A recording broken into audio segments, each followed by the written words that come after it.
Hello, hello. Good morning, good afternoon, good morning, and good afternoon. And if there's anyone on the other side of the world, good night. It's a few. Actually, I see that. Staying up How's it late. going, Nice. Alan? Doing well, Bassam. Thanks everyone for joining. We're going to let folks get settled in here as we get started. Bassam, you're just coming off of the CFMA National Conference last Right? week. It was How did it a go? lot of fun. It was good. I heard I had fun. No, it was good. People don't believe me, but accountants can really drink. But it was a great event. Got see a lot of old faces and new faces. I think there is definitely, if I had to say, there's a little bit of app fatigue happening from some corners of construction, but you see people are moving forward on technology decisions at a rapid pace. That's the first thing. Second thing I would say is, they just came out economically and said there's probably going to be a soft landing. And just based on what I'm hearing from construction, that's true. Backlogs in 23 and 24 are absolutely unbelievable.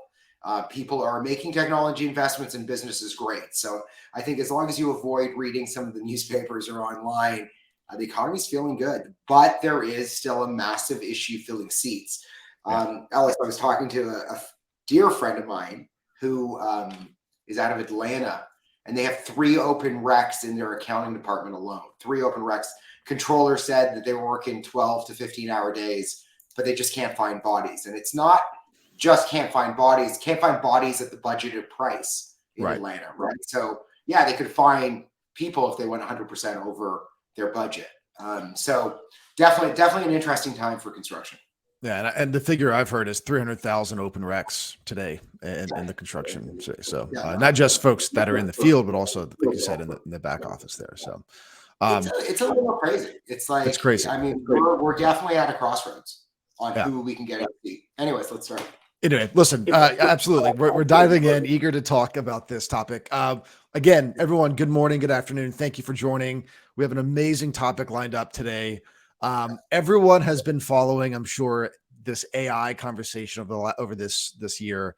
It's a lot of hype. Its popularity has skyrocketed, but for good reason.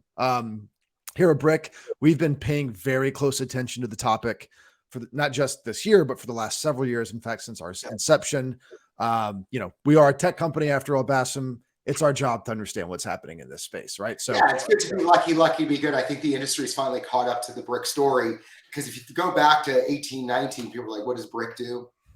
What are you guys?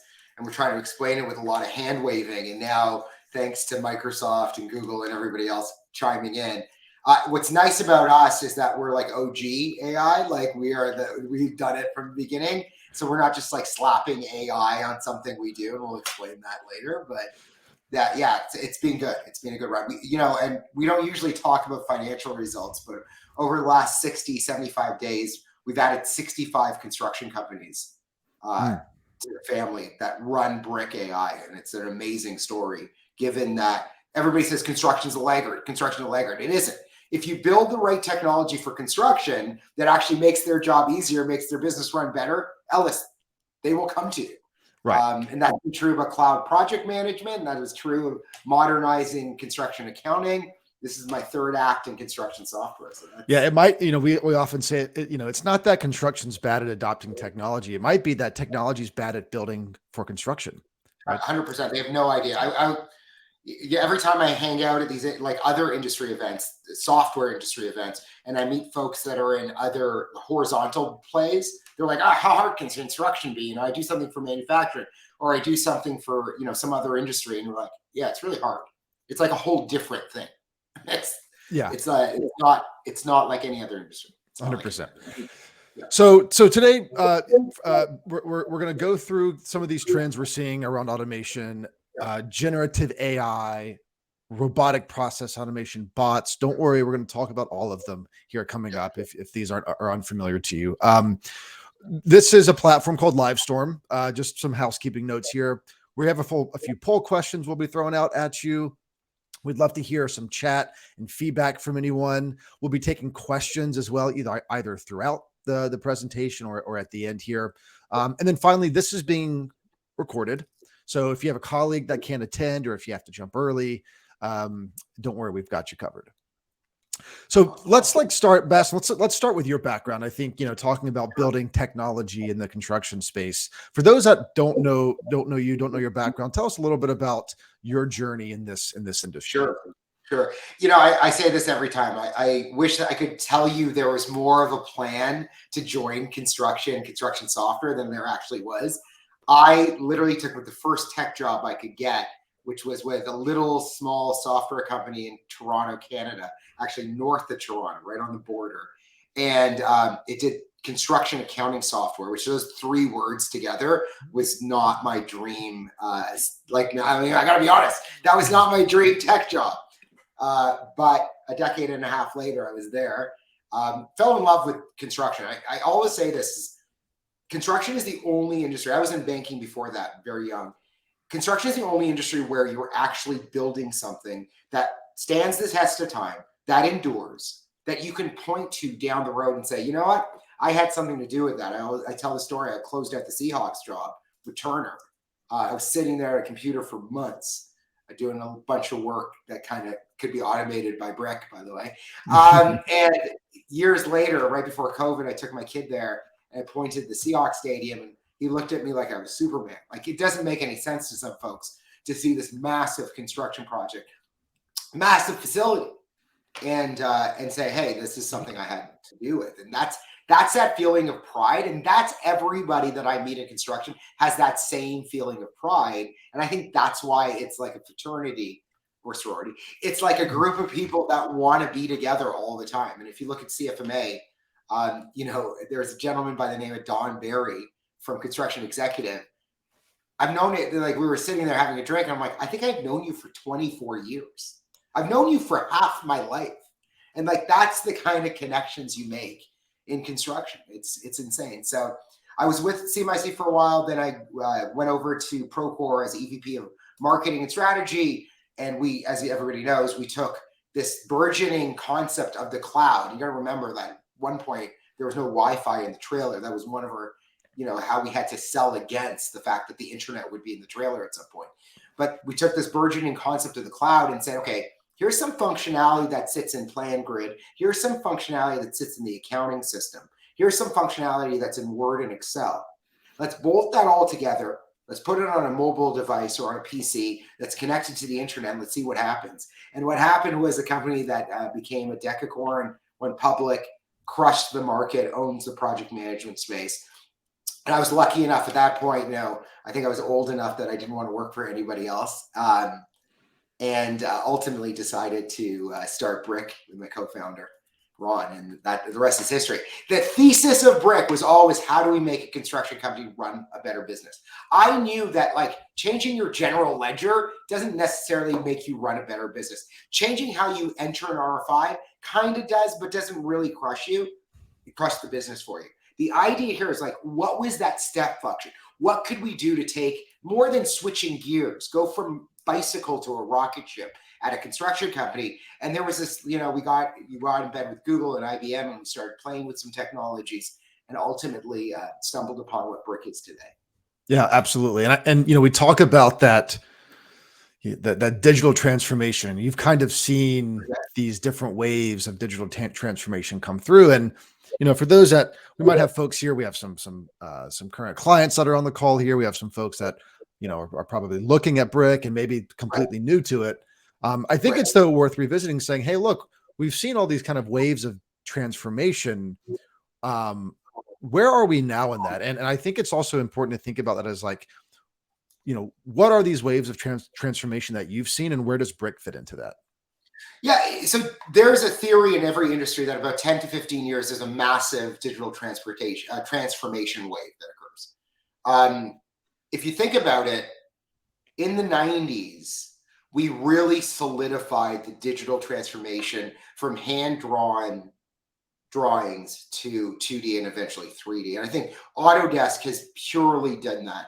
They, AutoCAD kind of came along 80s, but it really hit its stride in the 90s and was able to change. If you think about it, this idea that you were working on a drawing board, literally a drawing board, and hand drawing and designing and collaborating on a piece of paper that was manually maintained.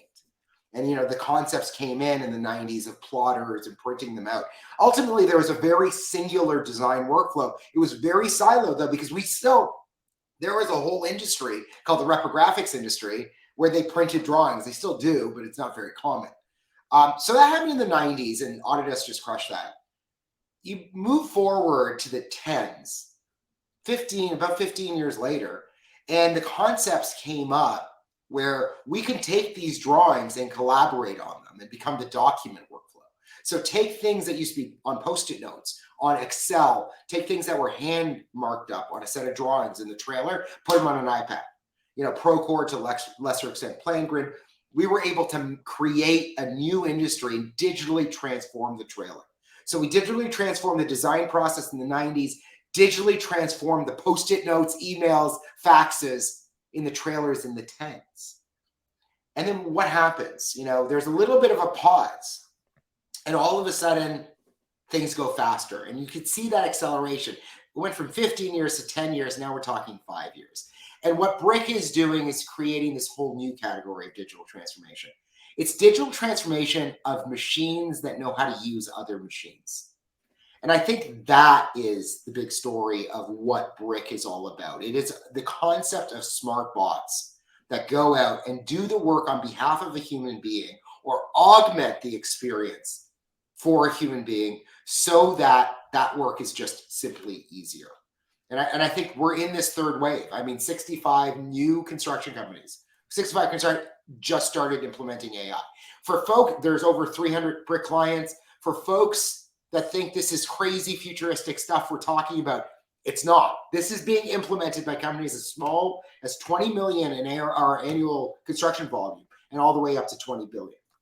Yeah, 100%. And, the question here is kind of where do we apply this technology? And really the big piece of this, of the market that has most of the technology has been built, let's be honest, for kind of the design and the operation side. We see the money workflow as a huge opportunity to apply these technologies around not just the accounting function, but how money is managed in the business and how the business performs at a high level. Yeah, and I think that's a great point, Alice. The point here is that you can't just say we're going to automate a bunch of stuff.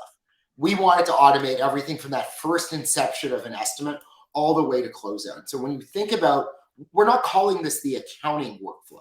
It's not about the accounting workflow. It's not about debits or credits. It's about anything that has a dollar in front of it at your construction company. Nobody focused on that. Cash flow analysis is like an afterthought after you implement an accounting system. It's a nice to have. It's a report, but it's not. It's a living document that needs to look forward. Accounting systems have great capabilities of looking behind them, zero capabilities of looking forward. And when you're talking about operations and documents and drawings, it has nothing to do with money. Yeah, we've bolted on some functionality in project management systems, but who the hell wants to use that? And CFOs don't log into your project management system. We know that. There's like a war going on. So what ends up happening is, and I like to always say it, is that construction becomes the worst relay team ever. It's like the estimators that hand the baton to the accountants who hand the baton to operations. And all of a sudden things are dropping all the way. It's like an Abbott and Costello routine half the time. So overall, or Keystone Cops, I don't know how old people are. Overall, the idea here is how do you make the money workflow smooth? When you call it the accounting workflow, the project manager in the trailer goes, I don't want to do the work for the accountants. That's the reality. It's not about accounting. It's about predicting the future outcomes of your business and better handling the world so you don't have fee erosion. That's it. You got to just make more money. It's a simple equation. You said you were going to make $1 million on this project. If you didn't, why not? And then, of course, Ellis, the key here is being able to see the forest for the trees. If you only have one project at your construction company, it's really easy to handle the money workflow. When you have 10 projects and 10 project managers and 10 superintendents and 100 trades, it gets really, really hard. Now take that and scale that to 100. It's frigging impossible. Yeah. And I think that's, the key is applying this technology to the money workflow is the key. There's all this technology being built for operations. We see cameras on helmets. We see, predicting safety incidences on job sites. Yeah. Our thesis here is that this technology is actually going to have the biggest impact and will be championed by those who orchestrate the money workflow. Just think about this, like, we're talking about AI in this presentation, but just think about this as that playbook that Andy Reid had at the Kansas City Chiefs Super Bowl win. You need a set of plays in your company, right? Just keep it basic. You need a playbook for your company. People that join your company that might not have 50 years of construction experience need to know what routes to run, right? They need to know what they're doing with certain parts of the business. The most important part of the business, in my mind, is the money. So they need to know how that works. It's nice to publish a set of playbooks, but without electronic enforcement of that, people will color outside the line. Excel is easy because you can do whatever you want. You do need some guardrails. So think of a brick as that playbook that's running your financial workflows, that sits above all your systems, that lets your individuals know what routes to run. That's the key here. That's the key here. Okay, so let's talk about the technology here, right? We'll dip our toes into the technology. What are the kind of one of the things we talk about are what are the characteristics of that third wave of technology, right? So first wave is very simple, just putting paper digitally. Collaborative software is kind of that next wave. What does that third wave of technology need to look like to get this done, to automate the money workflow, to be able to use AI? Yeah, and so let's talk about the power of artificial intelligence, machine learning. First of all, it's early innings, guys. It's still early days. Machines aren't coming for your job just yet. The idea here, though, is AI has this certain benefit of being personalized to the experience set of that company. So here, I'll give you a quick example. When you're trying to forecast in an off-the-shelf forecasting system, whether it's your PM system or your accounting system, some propeller head at that software company has decided what the columns names are, what the column names are, and what the formulas are, and how fee is calculated, and where the enhancements are. And what happens is it becomes like a straitjacket to the company. You can't work that way because I run my business. The DNA of my business is slightly different. How my delivery method, the type of owners, the type of projects. Do I self-perform any one of these divisions? There are too many variables in the money workflow to be constrained by a non-personalized environment. So brick is blank until you implement it. It's personalized to that business. That is true for all technology in the AI category. Furthermore, and I'll get into this a little more in the other AI categories, it has to be connected to all knowledge bases at your company. And it can't be connected through Excel uploads, downloads. It just can't be. You cannot, this has to be an automated flow of data. But it's more than connectivity. It's not about just grabbing data from Procore and grabbing data from Viewpoint and meshing it together or putting it in the same data warehouse. It needs to be translated to the same construction ease. Accountants call things one thing. Ops calls it another. Estimating calls it another. Think about it. Estimating code, bid code, cost code, they're all slightly different. All of a sudden, you're all speaking different languages. Everybody's running in different directions. The idea here is that this is connected. AI is nothing without data sources. That's what we focused on. It also has to be collaborative. You can't own this and put a fence around it. You have to be collaborative with interdepartmental collaboration. I'm not talking about intercompany collaboration. I'm talking about estimating, operations, accounting, IT. You can't keep on just sitting in a cost review meeting and yelling at each other, saying my number is right. No, my number is right. No, my number is right. You spend 45 minutes talking about which number is right, 5 minutes talking about why. And that needs to be put on its head. And then accuracy and timeliness. This is why you're doing it. You need to be able to do things that, usually take quarters, doing it in real time. You need to move to real time. That's the reality. You cannot be accurate twice a year. It's like, what do they say, Ellis, about a broken clock? It's right twice a day.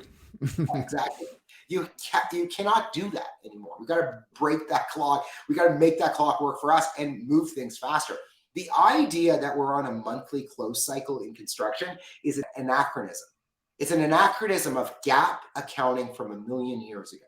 We should be real-time, continuous closing.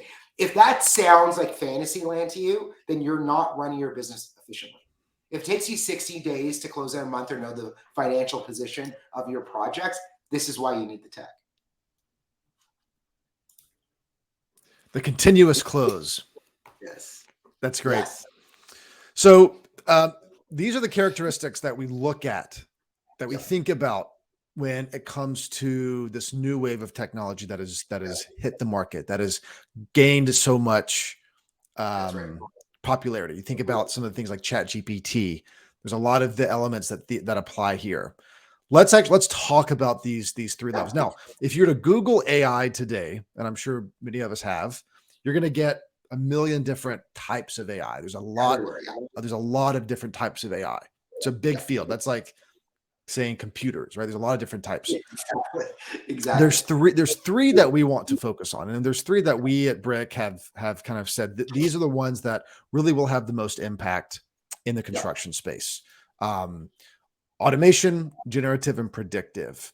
Bas, you want to talk us through these three types?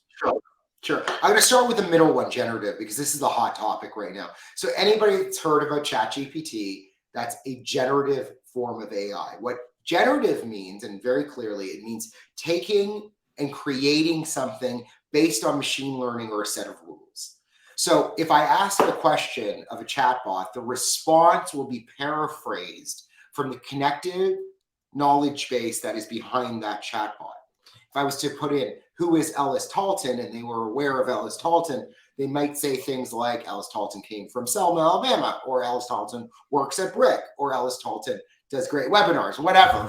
It's generating it from that list of the knowledge base. That's the key.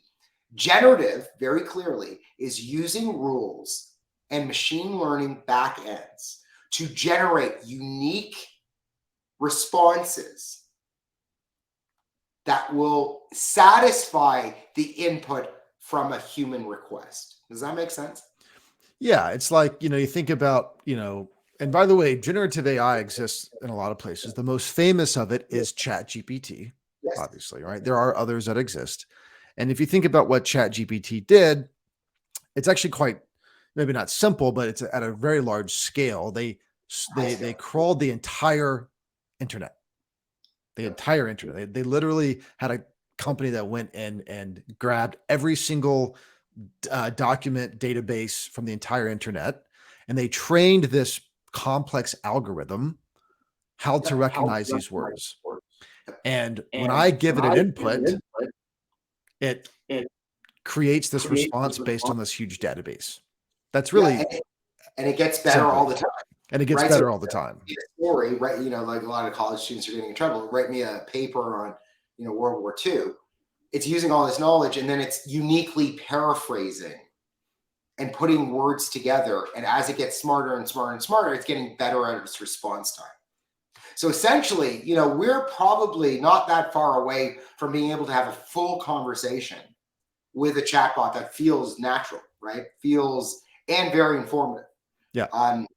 That's what generative is. Generative is taking knowledge, paraphrasing or creating, using that knowledge to create a unique output to answer an external response question. Yeah. And keep in mind, OpenAI spent about $100 million on doing this, right? So training that one model. It takes a lot of humans, and all of this, by the way, takes a lot of humans. Yes. So the machines can only learn if humans teach it. Now, machines learn faster once the algorithms of learning are done. But if you really want to, you're at a cocktail party, you want to talk about generative AI. The idea here is it's just taking knowledge that has stored and scored, and then creating unique outputs. It's almost like paraphrasing, just like a human would. We're not reading a script. Me and you aren't reading a script right now. We are just talking. And every time we do this webinar, it'll be slightly different, right? And so that's really what generative is simulating. Yeah, absolutely. Yeah. Talk about automation. The next category we'll talk about is the early days. We used to call this robotic process automation. Robotic process automation is the task of having a human teach a little computer program called a bot to conduct an action. Okay, so going in and teaching a robot, piece of computer technology, to do the work of a human being. So that's the automation category. So think about it. If we had a bot, our early bots, Brick's early bots, might have said, look in Procore for a commitment. If it doesn't exist in Viewpoint, re-enter that commitment in Viewpoint and ensure that the data is the same. If there's a problem, raise your hand. Like the cost code doesn't exist in Viewpoint, raise your hand and ask a human, where is that cost code, or what cost code should this be mapped to, or add that cost code to the Viewpoint budget. Once done, post the commitment. Very, very detailed if this, then that instructions. I call this AI Lite. It's structured in a way like a 13-year-old kid would be structured, telling them exactly how to enter in this piece of data. Here's a commitment. Go put it here. Here's an invoice. Go put it there. Here's a document. Read it and extract items out of it. Automation, the key to automation, the reason why Brick has been so successful early on, is even this form of what I call AI Lite, is the concept that I can almost immediately see dividends from Brick because the automation bots are doing work on behalf of a human. What does that mean? The human doesn't have to do as much work. What does that mean? It's not that we're firing people. I told you earlier on, we can't hire enough of them. So it's just you don't have to fill that seat for 60, 80 grand a year, because the machine can do about a half person year to 2 person years worth of work without a massive uplift on technology spend. So the idea here with automation, this robotic process automation, are these little bots that are doing work on behalf of the human in a very structured workflow way with basic intelligence of the if this, then that. Meaning if the cost code doesn't exist, raise a hand, ask the accountant, what have you. So that's the idea. Automation also has a subcomponent called augmentation. The augmentation subcomponent of automation means that you, Ellis, if you're the project manager, let me say the automation bot generates this beautiful financial forecast screen based on the exact criteria of your project, of the delivery method, the whole thing. So this is self-perform. That means it needs a labor section. Here's your labor section. Oh, the crew data is here. There's the crew data out of the daily log, what have you. So it's automated what used to take 3 weeks for somebody to create an Excel spreadsheet. They've automated it in Brick. When the human interfaces with that automated generated spreadsheet, that's what we call augmentation. That means the human has the right information at the right time to make the right action or decision. The idea here is automation will always have humans in the loop, because no AI is taking over for a CFO or a project manager, not yet. But the idea here is it's taking away the useless tasks that individual does not want to do anymore. Generating that spreadsheet, downloading data, all that nonsense you don't want to do. So it's automating that process, and then it's augmenting what we call like the wet interface. The project manager to the computer has the right information. I can trust the budget. I can trust it. Now, there's always the concept of garbage in, garbage out. The garbage in is because humans don't enter data fast enough. You know what? How many times does a bot go on vacation? 0. How many hours does a bot work? 24 hours. How many days does it work? 7 days a week. How many can you have? Unlimited. There's never an excuse. Garbage in is because a human did not enter the data fast enough. And that's what breaks the garbage in moment. And so the automation and augmentation, that's where Brick has lived since 2018. That's the idea. It was basic. It's still somewhat basic, but it's getting better. We'll talk through it. But the idea here is a little computer program that can do work on behalf of you. Yeah, absolutely. We'll talk more about it. Let's do predictive. This one is probably gets has the most shine on it. It's the shiny object in the AI world. Talk a little bit about the predictive component. Okay, so everybody knows what predictive analytics, I think, in theory, is talking about. It's like, how much do you think I'm going to spend next month? How much am I going to spend 3 months from now? How am I going to spend 6 months from now? How do we use that data to make better decisions? I'll tell you a story. So we're in very early innings of predictive. We also live in predictive. And for those that are Brick clients, you know it as time travel. It allows you to roll back your project in the past and see where you are against baselines and roll it forward where you might end up. It's very early innings. I would call it regression analysis today. We have more inputs because we understand construction, location, project manager, years of experience of the superintendent, material suppliers. We can bring all these things together and say, okay, here is the bottom line. The predictive outcome is somewhere in this range.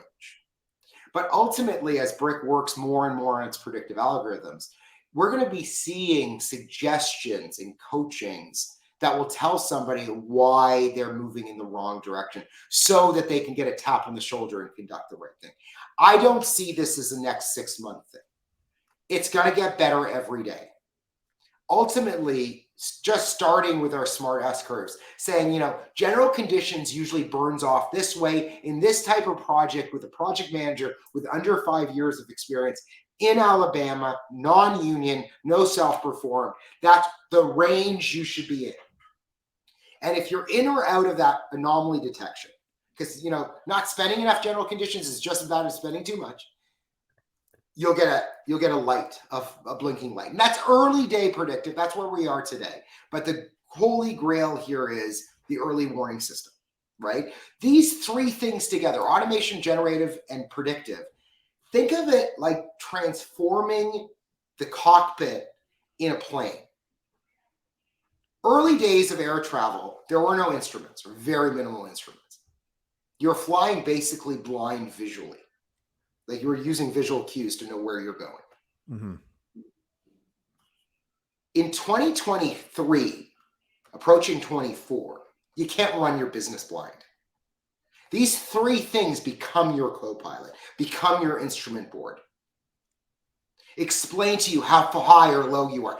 Just if you flew a plane like we did in the 1940s, 1950s, like we do today, the plane would just hit everything in its path. There would be no controls. Yeah. Yet we're insisting on building these very complex projects with technology from essentially the 70s and 80s. And so the idea of these three things, this AI digital revolution, is going to change how you run your business, and you're going to run a better business. That's yeah. And if you think about, you might say, oh, well, is automation AI? Another way to think about this is that, automation is the nervous system. It's the AI's ability to move and touch and actually perform tasks. Generative is its ability to communicate. This is how you can communicate with that bot, that AI. And predictive, it's cognitive ability, is its brain. So that's another way to think about how these three things all fit together. Yes. Now, there's an interesting. So you talk about the combination of these three things, Bassam. These three things. There's an interesting kind of combination that we've coined, if you will, around how these two of these elements combine and work together. You want to talk a little bit about that? Yeah, let's talk about it. If you go to the next slide, it's called generative automation, and that's where Brick is right now. Generative automation essentially is, and if we can make the slide bigger so people can actually read it, generative automation is just, the idea here is that, we talked about generative, it's creating algorithms that produce something new, right? Automation is the concept of using systems or machines to perform tasks. Generative automation together means it's the system and task. It's not basic if this, then that. We are now in the world with Brick's automation platform, is that this platform is now getting smarter. It's getting scary smarter. And it's generating new plays for the company in unique and novel ways to complete things faster. Easiest way to describe this is getting rid of bottlenecks. So we have an entire team called the Brick Assist team that teaches our bots to get smarter every day. That's a machine learning team. We have dozens and dozens of people doing that. That team is making our bots smarter. When the bot gets smarter, it gets more creative on how to solve problems. and can recommend certain aspects of the automation. So generative automation is the combination of a smarter, newer way to communicate with bots that exist that do the work of a human. So that together is creating what I call the digital accountant. So the idea here is that generative automation is creating this digital individual that is smarter, can think on their feet, make decent decisions, obviously keeping humans in the loop, but work faster and more efficiently. Because originally, Ellis, we were automating really shitty processes at a lot of our companies. Like if you looked at a failure to launch of a brick customer, they were trying to automate, touch your ear, touch your ear. Well, why didn't you just touch your ear like that? No, I'm going to touch my ear. And so like that, automating a shitty process is not a good idea. Right. The idea of this smarter process allocation is the generative automation wave. That's the key here. And that's what Brick is building. Yeah. Yeah. We have about 10 minutes left, Bassem. I'm curious, has anyone here played with Chat GPT to solve a work problem? Right. Now, we might have done it to just, I don't know, plan a 6-year-old's birthday party. But if you've used it to solve a work problem, I'd be curious if you want to drop it in the chat and kind of share that example. I'd be curious to hear some samples of that. So, Bassem, we've laid out these tools, right? That folks that encompass the AI category. We've talked about which ones specifically can apply to construction. We've talked about generative automation, one that is specifically something that is being used today. Yeah. Let's talk about some of the outcomes of this, right? And we've touched on a lot of them throughout here, but let's go through 5 of them. Kind of in the next 10 minutes here, let's touch on what are the 5 outcomes that we see of putting this technology to use in the business today. The first one, we've talked about it. We've touched on it. Humans become knowledge workers. We did a survey. I think it's 2 months now, Ellis, of a bunch of CFOs, a bunch of COOs, VP operations, and it was stark, man. It was stark. On average, 75% of people's time today is collecting data. 25% is actioning it. That's insane. That is insane. 75% of your time is busy work, is shuffling a deck. 25% is actually doing it. And we need, no question, to put that on its head. There's no question, man. You cannot have folks here work overtime to shuffle a bunch of data into an Excel spreadsheet. 75%. You know how many hours a day that is? That's a lot. That's 6 out of 8 hours. What are we doing? What are we doing? 6 out of 8 hours is shuffling and 2 hours is actually doing the work. What if that was inverted? We'd probably have a 4-day work week. So the idea is that we need to become more human at our jobs. It's not natural to have to put on your headphones and go into outer space and zone out. Because you've got to collect or type in data and things. Right.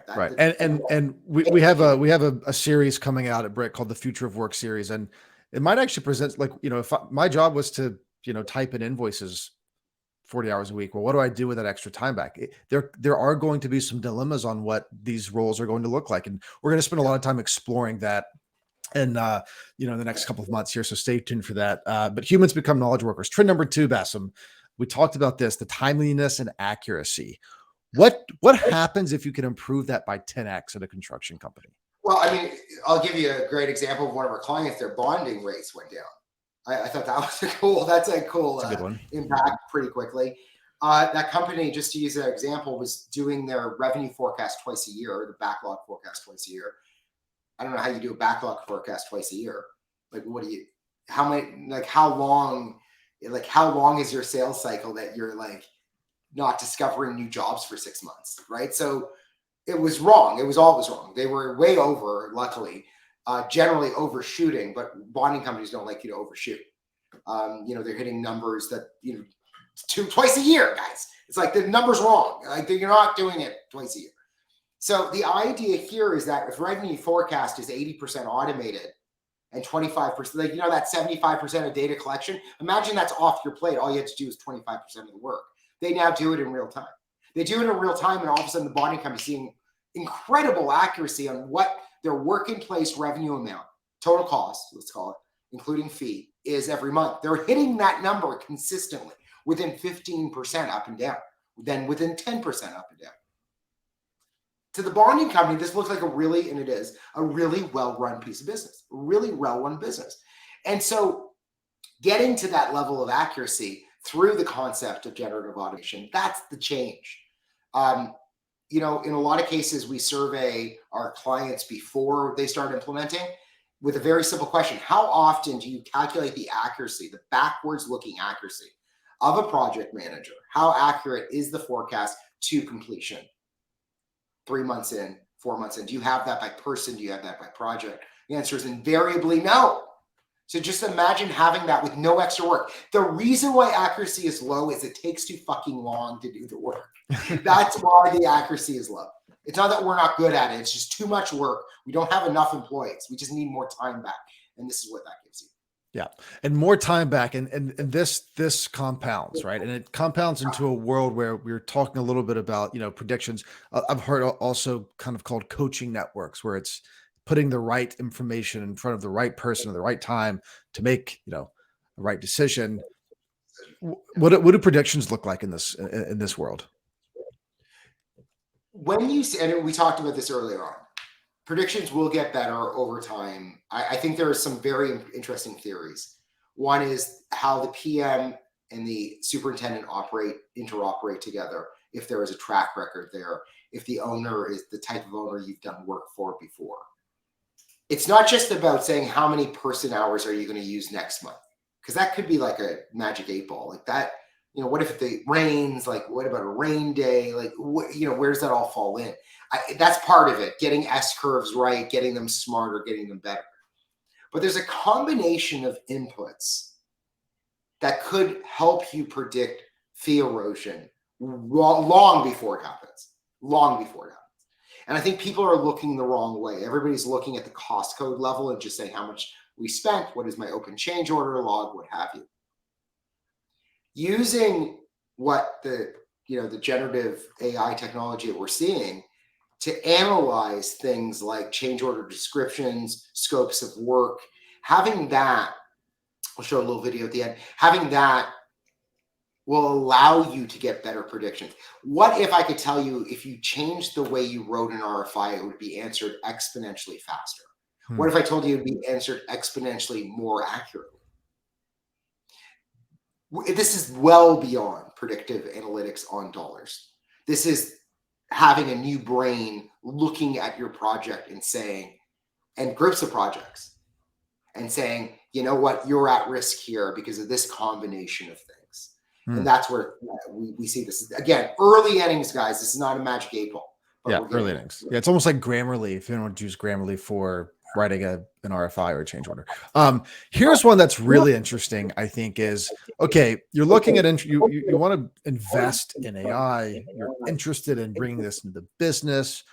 You kind of commit to a crawl, walk, and run approach.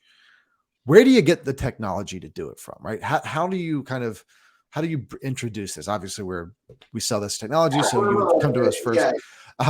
But seriously, I mean, I think the other thing that's really important about when you think about bringing AI into your business is that this tech needs to be industry specific.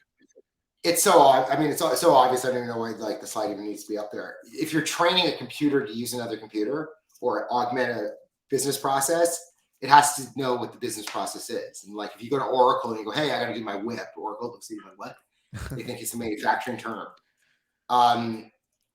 That it's beyond. You can't just this is so obvious. This has to be industry specific.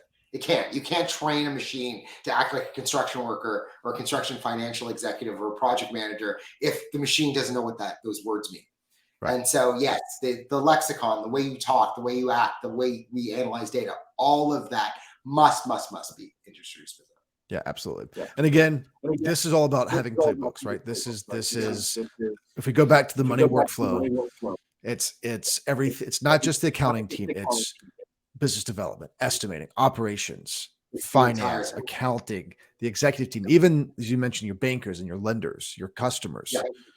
Everyone needs to be working off the same playbook. This is the crawl, walk, run, and this is what I want everybody to take away from on this. People are using generative automation in construction today. Over 300 companies. We happen to be the only company doing it, so they're all run brick. One day more people will try it, right? But the idea here is the crawl, walk, run report. Buy the platform and then individually build out your playbook. Whether that playbook is spend management, just like an AP invoice or a credit card swipe, instead of taking 6 to 8 weeks, taking real time, showing up on a ledger. Like whatever those plays are, the nice thing about this is going to be the easiest implementation if you don't try to eat the elephant all at once. Get the platform, find the place. Yeah. So we asked some ChatGPT examples from folks here. It's interesting. What we've seen, definitely Excel formulas, yes. Layouts, yes. I've used it to organize a file structure. Sure. We use it for a lot of different things. We've put some thought behind how ChatGPT might be part of these workflows. Bassem, talk us through this example that we're about to see. Yeah. So here's how this connects the money workflow. The seeds of a losing change order starts at the RFI. That's the thesis here. That a change order is going to be shittier and less responsive to being paid back, and fees will be marked down if the seed of it, the RFI, is worse. So we had a project with a few clients where we just analyzed all their shitty change orders, like every bad change order, every one that didn't get repaid, every one that had fee marked down, every one that had general conditions marked down, the ones that never showed up on a bill, all of them. And we went all the way back to the trunk of the tree, and we say, okay, what RFIs generated those change orders? And then we looked at the good ones, that what RFIs generate those change orders. We took the big swath of shitty RFIs. Not all of them were bad. Some of them were great RFIs that ended up. And so there's all these, there's a conditional work that a human had to do scoring this data. A lot of humans actually at Brick. And then ultimately we taught it how to write a better RFI. Now this is not even for sale yet. And I don't, but this is a great example of using our automation and our technology to change how you run your business. And basically starting off with a text message. We use the API, we don't actually type it in, but the text message was, here's the information, write me an RFI. And it coined an RFI. And what's even cooler here, so it wrote the RFI in detail in a format that will produce less change orders or change orders that are answered more quickly. This is a machine. This is not a human. You see the bottom left-hand corner, there's a bot entering this. This is a machine entering this data into Procore. I literally text message ChatGPT in our custom branch of our learning engine, and it's writing this RFI on behalf of a human from 2 sentences in a text message. So, this is real fucking cool. This is the change of automation doing your work better. It's all of the things we talked about. It's doing your work better. It's stopping fee erosion. It's getting hours back in your day. It's planning a better business. This is why people buy Brick. It's because you're going to run a better business, not just a better project. Fuck, you put a camera on a helmet, I don't care. Like that, you might get a slightly better project. Analyze some crane data. I don't know. You want to run a better business, automate it with Brick, and it'll change the way you do it. Really appreciate it. Absolutely. Finally, as we kind of wrap up here, last poll here is, based on what you've heard, part of coming into the Brick family, Bassem, is being aligned that this is the vision I want for my business, right? Some companies opt out. They say, look, maybe I'm not quite ready for this. We want to know, do you feel that your business is ready, that the company, the leadership, people on your team are bought in this idea that we need to transform digitally? We need to adopt these technologies to run a better business. So interested to hear responses on this. Awesome. As folks absorb any questions, we'd love to take some questions, thoughts. Bassem, I think, if anyone really is interested in kind of starting with AI, I mean, what would be your advice to someone at a business that's trying to get buy-in from their teams? Yeah, I think that's a great question. I think that having a business process group get together, and you don't have to be a huge company, and don't make it sound like, you're passing an act in Congress. It's just hey, everybody in a room for 15 minutes. Tell me how a project gets started at my company. A project. Let's just talk through that. I've seen this. And then you write estimating on the whiteboard, and you write business development, and you write operations and accounting, and then marketing at the end of it so they can get the data. And they go, okay, tell me the life cycle of that project number. And then just watch all hell break out. And then everybody's like, oh, wait a minute. I guess we should probably have a play on this, because half the time the project doesn't get set up for 2 months. They don't get included in revenue recognition. Therefore, we understated way up in blood. And then you see this cascading financial effect. Start simple and get people talking, get people engaged in the conversation. Yeah. And I would also say, put it in context of the business, right? Instead of talking about technology and AI, put it in the conversation of, hey, we're going to reduce hours processing our invoices, for example, right? We're going to be able to plan better in our, at least in our Monday morning planning meetings. Like we'll go into that meeting feeling prepared, knowing what's coming.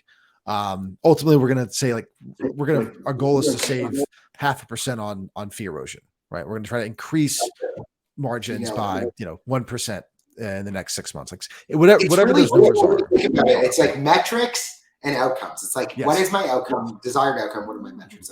Yeah, absolutely.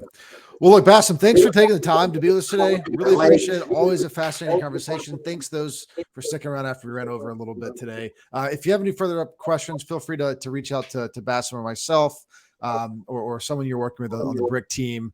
For our customers, thanks for joining. For prospects, we hope to welcome to the Brick family soon. Thank you, everybody. Have a great rest of your week, and we'll see you in the future. Thanks.